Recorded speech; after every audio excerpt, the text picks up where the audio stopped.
Hello, and welcome to the Two Girls, One Ship podcast panel. What K-dramas can teach video game romances? Today, we will be talking about K-dramas, but normally on our podcast, we analyze a specific character or relationship from a single game and all that their unique video game romance has to offer. I'm Genesis, the girl whose motto in life is love, laugh, tequila. And I'm Vervada, the girl whose idea this was because I am a K-drama fan. So thank you for coming on this weird ride with us. I was sitting watching Business Proposal on Netflix like 3 months ago, thinking, what should we talk about this year at Portland Retro Games Expo? Because they are lovely and give us a lot of freedom when choosing our topics. And I was just admiring the romance in there. And I was like, oh, you know what? I think a lot of these tricks that they use in K-dramas would make video game romance a lot better because Korean dramas just do it so well. So if you want to go to the overview slide, please. We are going to give you a little bit of a K-drama overview for those who may not be a fan of K-dramas. They are excellent at selling emotional intimacy in a way that a lot of other romance media has not reached, especially in the West. Usually romance will be physical in nature a lot of the times, and that is not the case in Korean dramas. But first, just in case, what is a Korean drama? Well, they are made in Korea and primarily feature Korean actors and are conducted in the Korean language. They are known for their high production values, distinctive mini-series formats, and the emotional narratives.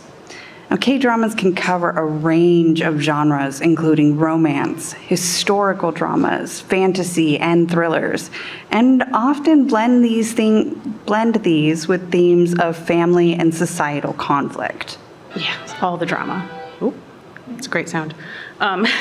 So obviously Korean dramas are Korean, but other Asian and South Asian countries have their own dramas, but especially Korean dramas are known throughout the world from a phenomenon called the Hallyu, which means Korean wave.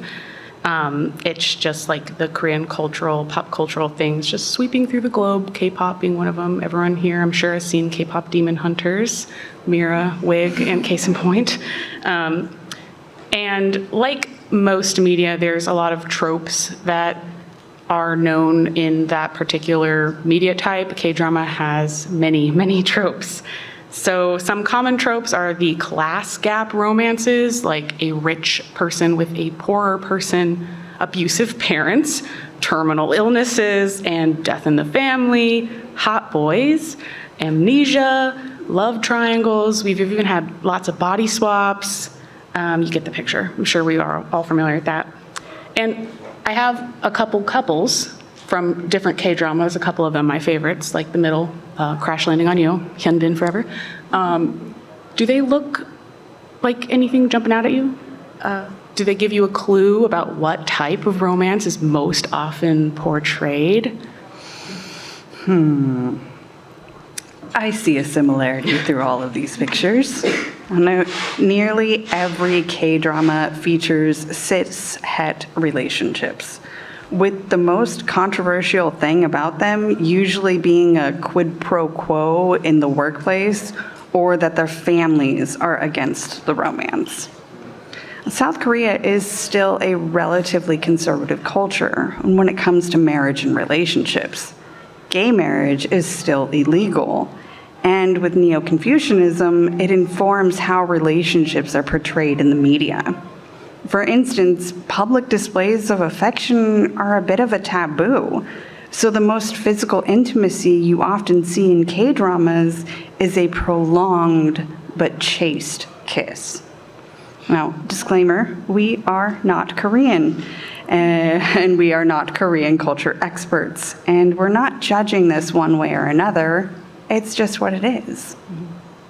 Yeah, and we will get into how these societal norms actually led to this style of romance that we see most often in Korean dramas.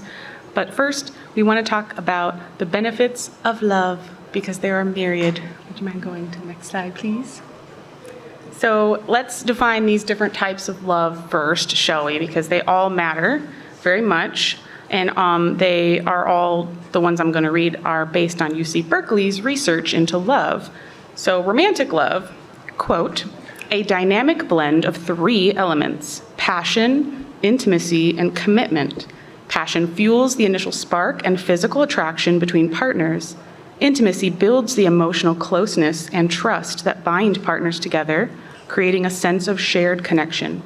Commitment ensures the relationship's longevity by solidifying dedication and partnership through life's ups and downs.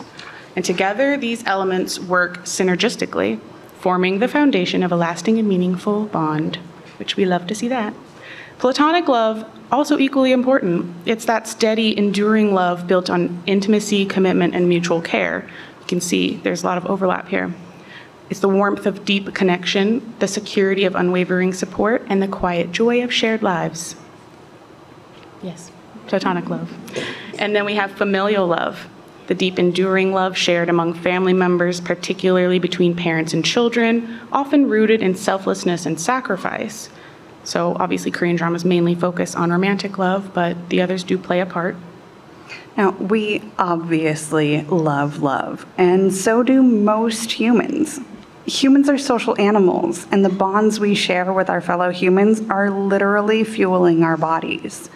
Research shows that people with loving relationships, romantic and platonic, live longer lives with less pain, stress, and health issues.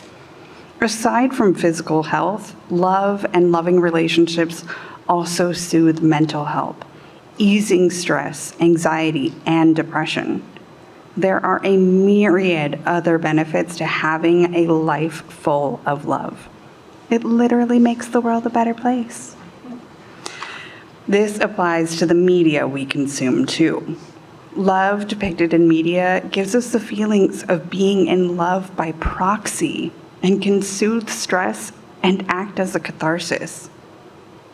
However, there is a dark side to our predisposition to love: parasocial relationships. A parasocial relationship is a one-sided relationship where one person extends emotional energy, interest, and time, and the other party, the persona, is completely unaware of the other person's existence. Usually this applies to celebrities, like the parasocial relationship between Swifties and Taylor Swift. But it also occurs with fictional characters as well. Yeah. So there are obvious negatives. Stalking would be one of them, I would say. Lots of things that can go wrong with a parasocial relationship. But when it comes to video game romance, that is the relationship. The other character, the other person in the relationship does not exist, does not know that you exist. So in order to craft a good, believable video game romance, it needs to be a really good parasocial relationship. And next slide, please. So we will be discussing the common tropes in K-dramas that we feel, if they were employed in video game romances, it would heighten the emotional impact. Some games have these already, the ones that we've chosen, but the vast majority could really use these techniques to build relationships, romantic, yes, but also platonic, with slight changes. Obviously, you can't go one for one with the romance tropes with platonic relationships. And I think this could really work from now and in the future because we've come a long way with graphics. And coupling that with mocap acting for most games, we can see full emotional expressivity on video game characters. Like, I don't know if anyone else has been playing Ghost of Yotei, but I've been wowed, just like the movements of their eyes. I can see tears welling up. It's awesome and crazy. But media has long been known to influence how we feel, but it also helps model how we can express how we feel, not just through words, but the expressions on our face. How many people got butterflies if you romanced Emmerich like I did in Dragon Age of Veilguard? When Emmerich looks at your rook with this awe in his face. It was really cool. Research has actually shown that people who regularly watch Korean dramas specifically, especially the romantic ones, which, let's be honest, that's almost all of them, they actually make people more emotionally expressive. And they guess that it's due to observational learning. It's a huge boon to those around you if you know how to properly express your emotions, especially the people in relationships with you. And we know also that people who regularly watch movies and read books are found to be more empathetic. So it follows that having better emotionally expressive characters in games means more empathy in the players. Now, parasocial intimacy is basically just the ability to create intimate moments or feelings that are completely one-sided. With K-dramas, that means you are basically a voyeur in a blossoming, or less commonly, established relationship. And seeing their love for each other brings us joy. But with the added participation element of video games, that shifts from voyeurism to parasocial intimacy. For instance, the infamous Garrus FemShep tango scene. We could just be watching them dance in what is the closest they ever get to on-screen sex, but instead, with Paragon and Renegade Interrupts, we get to be a part of their intimate moment. It becomes our intimate moment, heightening the emotional escape. Now, finally, we move on to entertainment. Obviously, that is one of the goals, if not the only goal, of most media. Even things that are meant to teach or inform are also trying to be entertaining because it holds our attention and activates our memory. We have better recall if we have fun while doing the thing. There is a ton of great analysis we could do on Harleap in Baldur's Gate 3, but ultimately, that shit was just fun. Yes. You know what else is fun? K-dramas. As we said earlier, traditionally, physical intimacy is not portrayed in popular media in Korea so much, so they've had to establish relationships through other means, and they do that very, very well. There are a ton of tropes employed in K-dramas. I just chose 4 of some of the most common, kind of my personal favorites, to highlight how K-dramas spark tension, enable intimacy, and build believable relationships. So first one, I'll describe it to you first. I named it the one umbrella. Now, it's not always an umbrella. It's really just a moment of forced proximity due to some sort of outside thing, but it's often an umbrella for some reason. It starts to rain, guy comes up, covers. I always like it when I see the woman with the umbrella. It's usually the man, but and they block them from the rain. And let's watch the clip so we can get a good idea of what this usually looks like.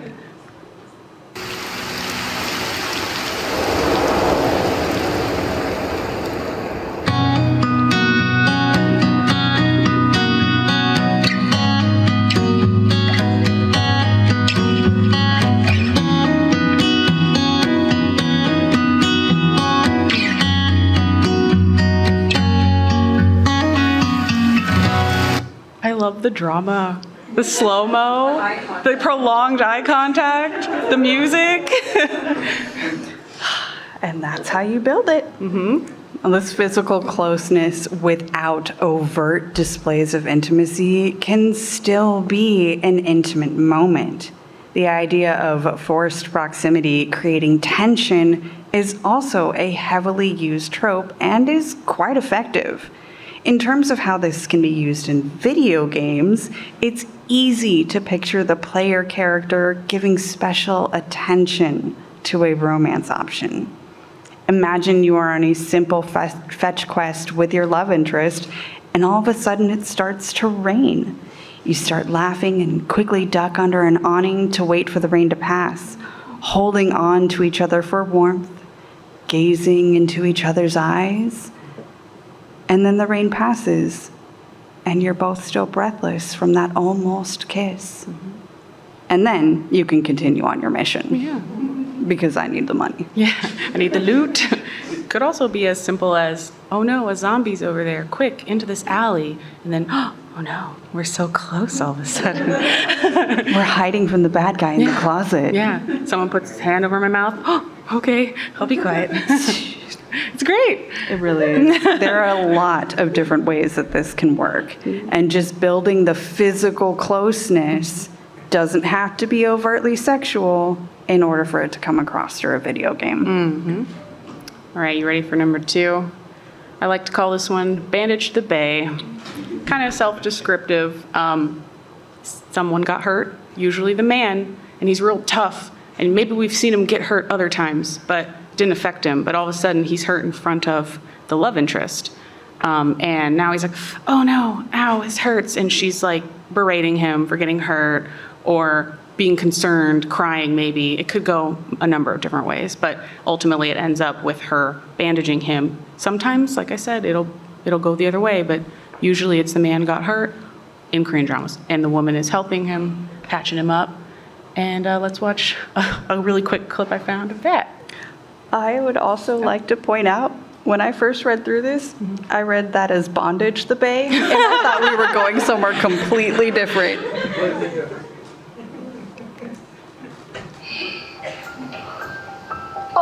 너무 아팠겠다. 아니야, 괜찮아, 그냥. That one's really short. And sorry, that one didn't have subtitles, but she was like, oh, it looks like it hurts so much. And he's like, oh, I'm fine. It's okay. That's obviously what he's going to do. He's going to look tough, right? You have to hold it all together. Now, this one is the easiest to slip into a video game. In fact, I believe that we actually see this with Geralt a few times. But as the player, we get hurt a lot. And in some games, our love interests can get hurt too. So the idea of using a bandage scene or a patching up after a fight scene is perfect. How do you treat a flesh wound? By touching the flesh, of course. Oh, did your lip get busted? Let me ice that for you. A minor knife wound on your pec? Let me put something on that while I gently rest my other hand on you. Again, building that tension without conventional means of affection. This is what we want to see. This would be really easy to add to a game. My third one, next slide, is The Quiet Confession. This one makes viewers mad. I don't know, at least it makes me mad. When the tension's been built, we're probably episode 6 out of 10 at this point, and finally, they admit their feelings. But oh no, the other person fell asleep or is drunk and passed out. And you as the viewer are like, oh my God, why couldn't you hear that? And then it takes like 2 more episodes for it to finally both of them be awake and alert to get the message. But yeah, it's great. This is so dramatic. I love it.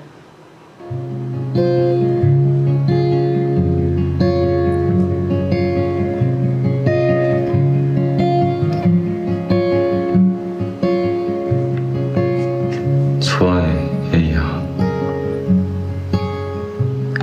좋아해.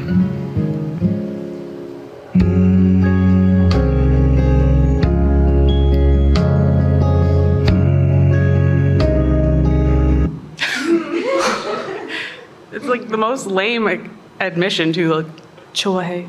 I like you. Okay, she didn't even hear. You know she's asleep. I don't even know what drama it is. I'm mad at him. But yeah, you also want it to work though. It's so good. Ah, yes. The look back, the hand on the door, the saying, I love you after hanging up the phone, the quiet confession when no one can hear you, this moment of truth speaking in a safe zone. It's not a building towards physical intimacy like the other ones that we have talked about, but this is a building of emotional foundation necessary for a romantic relationship. This is also the first video that V picked that I instantly pictured where I wish I had seen this in a game. Shepard lying on the couch, sleeping in Garrus's lap. He's gently stroking her hair and whispering, "I love you," while she is battling the nightmares in Mass Effect 3. If you can't tell, Garrus is our forever bae. Yeah. But really, it can work in any game where there are downtimes and quiet moments. My downtime and quiet moments is also how to add to that. They don't happen in a lot of games, but I gotta say, when you play Crash Bandicoot with Nate and Elena in Uncharted 4, that's a good time. That's a good time right there. And they're already married, so like, actually, well, they're gonna get divorced maybe. Well, they go up and down. Anyway, it was a good time. So the last move I call heroic save. Before we watch the clip, I will warn you, this one is the longest clip. It's like a minute and a half, but it's worth every second. And it is obviously usually the man in Korean drama saving the woman from, oh my gosh, a bus out of nowhere, knock her out of the way. Oh no, she fell out of a paraglider harness straight into his arms in North Korea because she accidentally got caught in a rogue tornado that took her over the DMZ. That happened.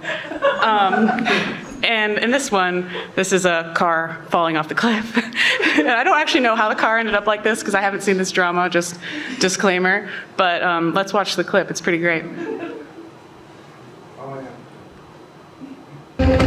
잠깐만 눈 감고 있어요. 내가 꼭 구해줄게요. 약속해요. 싫어요. 브레이크에서 발 떼요. 싫어요. 나 진짜 못해요.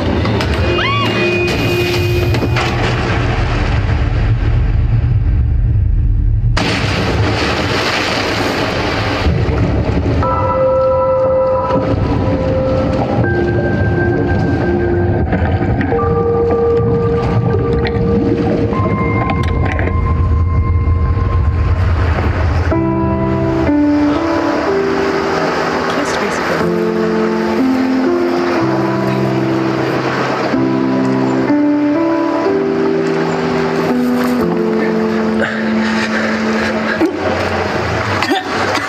괜찮아요? 안 다쳤어요? 이렇게 치매요. 어디 아픈 데 없어요? 아픈 데가 왜 없어? 이 또라이야 진짜. 아무리 그래도 그렇지 거기서 차를. 미쳤어. 돌았어 진짜. I love that she's mad about the car. Yeah. Oh, she's just mad. He just saved her life. She's like, crazy dude. Okay, I also have to go first. That is not how CPR works, okay? It's like your clavicle. I understand that you don't want to do real chest compressions on an actor or do a true nose and mouth seal when there is no medical emergency, but that one was really bad. You gotta stay alive. Yeah, it wasn't even the right tempo. Right? I mean, don't do it up here. Yeah. That's gonna do nothing. Okay, all right, enough. Sorry. This is also what I like to call a total himbo move. Or at least out of context and only seeing the brave military man thinking, yes, my actions will work exactly as I plan and my bronze will save the day.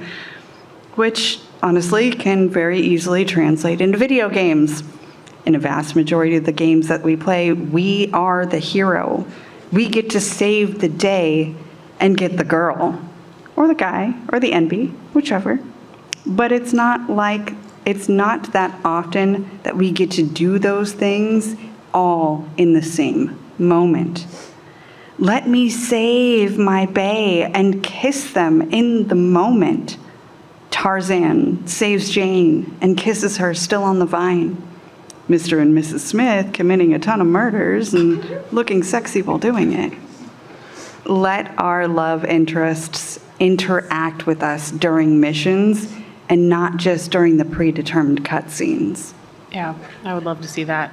Just a tiny little addition. Just a little smooch. I don't know. There's tension from an adrenaline. That's what happens, you know. So I think it would be great.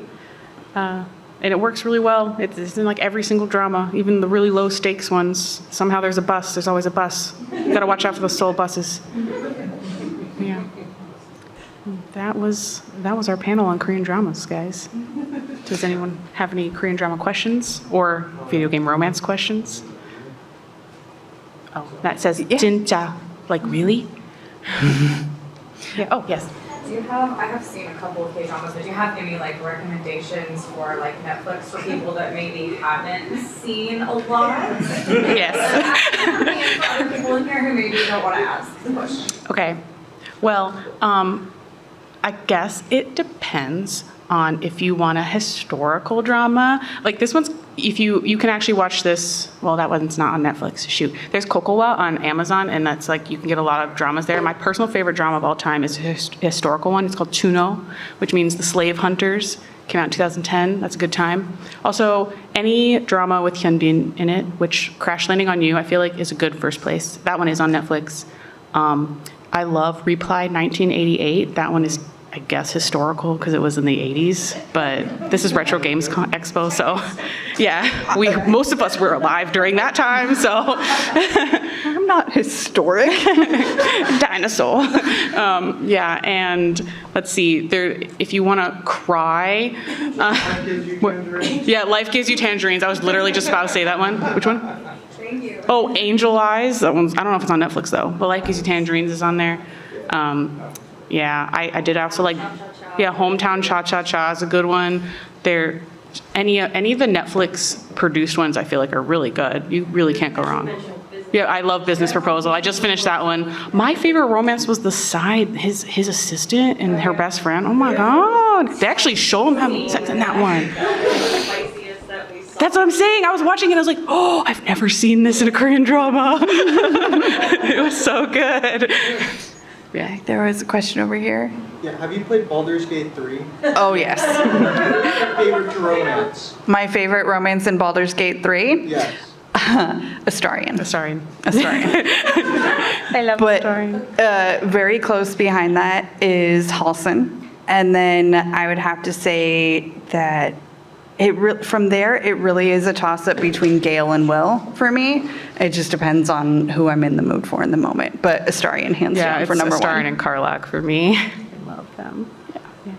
Yeah. So my sister's mouthing at me on here, and I don't know what she's saying. If you have a question, Oh, yeah, we did cover Baldur's Gate 3 on our podcast. So if you're interested, I cried during this Astarion episode. Sorry, just in advance if you don't like that. yep. No. I couldn't help it. We definitely cry on several of our podcast Usually episodes. not. Usually I hold it together. Not really a question, but I know, like, as you mentioned, it would be so nice to actually see kind of same-sex couples. I think the only place that I've even seen something remotely like it was, I think the video was posted 13 years ago. It's from a K-pop song by K-Will called Please Don't. And it's like about a guy, and they frame it as if his friend is going to be married, and it looks like that he actually has a crush on the girl, and at the very end it's a twist that he actually is in love with the guy. And it's almost like I a love mini that. drama that develops. Highly recommend to watch. I'm going to. Yeah, I haven't and seen I'm that. like, it would be nice to even see something like that. Yeah. It is, I honestly cannot right now think of a drama where I saw even a gay person. Like, it is really not a thing in Korea. I mean, obviously, I've been to Korea. There are gay people there. Surprise. They're just not represented in media at all, which is very disappointing. I know this was like 12, 13 years ago. Yeah. So I was very surprised. Yeah. To see it. It's even taboo to be a single mom still. Yeah. Like, it's just, that is the culture there, but the youth, as always, persist and exist, so just the media. Do you watch like the other, like, not Korean, but like the other Asian dramas? Because like my favorite of all time is it's Bromance, which is a Taiwanese never- drama, and It's bromance? yes, it's called Bromance. Is it a bromance? It's set up that way, but it's- not quite. Oh, It's okay. one of those where it's like for some reasons or another, it's like one of the female male lead has to live their life as a male. I do love those. Yes. Did anyone read Hanakimi, the manga? Oh, yeah. I love me I have to secretly live as a boy for some reason. Let me fall in love with a boy. Yeah, there was a Taiwanese version of that they made into a show. That's right. I did watch that, actually. It was good. So I actually have a question for the audience. What is your favorite video game with romance in it? Go ahead and shout out a few different answers. Baldur's Gate. Mass Effect, Baldur's Gate, Dragon Age. Because you, Yeah, definitely Mass. you can determine your own path kind of thing. We love it. The My Time in Porsche is really good. Which one? My Time in Porsche. My Time in Portia. Ooh. We always try to get more ideas for games because the first game we ever covered 4 years ago was Mass Effect 1. We've done all the Mass Effects, all the Dragon Ages. We've done Baldur's Gate 3. We've done a bunch of games. We're almost at episode 200. Yeah, Stardew Valley. We've done Have you checked out Scarlet Hollow? All started. Scarlet Hollow. Yeah, Scarlet Hollow. Add to the list. Yeah. We just finished Boyfriend Dungeon in our podcast. Yeah, which is a great game. Scarlet Hollow isn't finished yet. The first 4 chapters are out. It's by the same studio that did Slay the Princess. Oh. You say chapters, and I thought of Life is Strange. I love those games. We've covered those. Yeah, we have also covered Life is Strange. We've covered a lot of games in our time. Also a retro game too, the Princess Maker 2. Princess As a, Maker basically, its goal is to be a princess, of course, but you can be, you can be any profession, and in the course you can meet different people or characters like dragon, or you can marry a dragon or prince. I want to marry a or, dragon. like some kind of romance. That's awesome. Kind of sounds like Date Everything.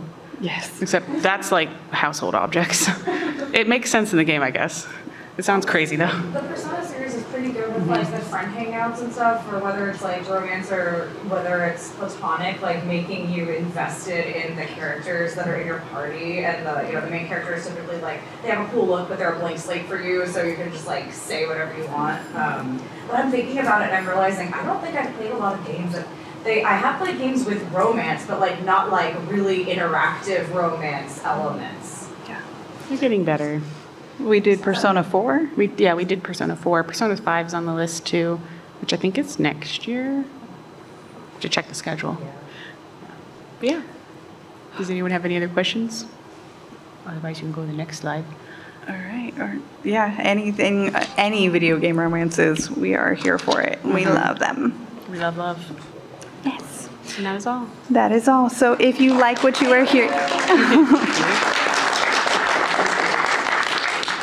Now, if you like what you are hearing, you can listen to our podcast, Two Girls, One Ship, or you can hear more from me on the Cyberpunk Lorecast, where we explore the foundations of the past, the state of Night City today, and the news of the future for all things cyberpunk, and also on the Mass Effect Lorecast, where we explore everything under the stars in the Mass Effect universe. You can reach me in our Two Girls, One Ship channel on the Robots Radio Discord. And the Robots Radio is where all of our podcasts are located. If you have a specific fandom, you will probably find a podcast about it through the Robots Radio network. So go look them up and you'll be able to find us. You can also come give us a follow on all the social medias, including Blue Sky, and on patreon.com/2girls1ship. Yeah, you can actually search for us now. We used to be marked an adult creator because I thought we did porn or something. So, but now, so we weren't. We had to like type our actual address before, but now you can actually Google search. It's pretty great. And I'm also on the Robots Radio Discord server, and we have our own Discord server too. And we also stream all of our podcast episode recordings on Fridays, Twitch, 10:30 p.m. Eastern Time, 7:30 p.m. Pacific Time. So yeah, thank you. Yes, there is a big difference between creating adult content and just content for adults.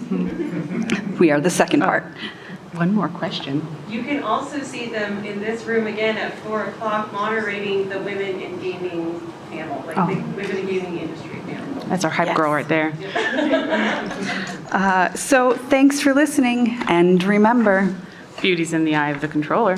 Thanks, guys. Thank you for watching. Please like and subscribe, and here are a few more videos for you to check out.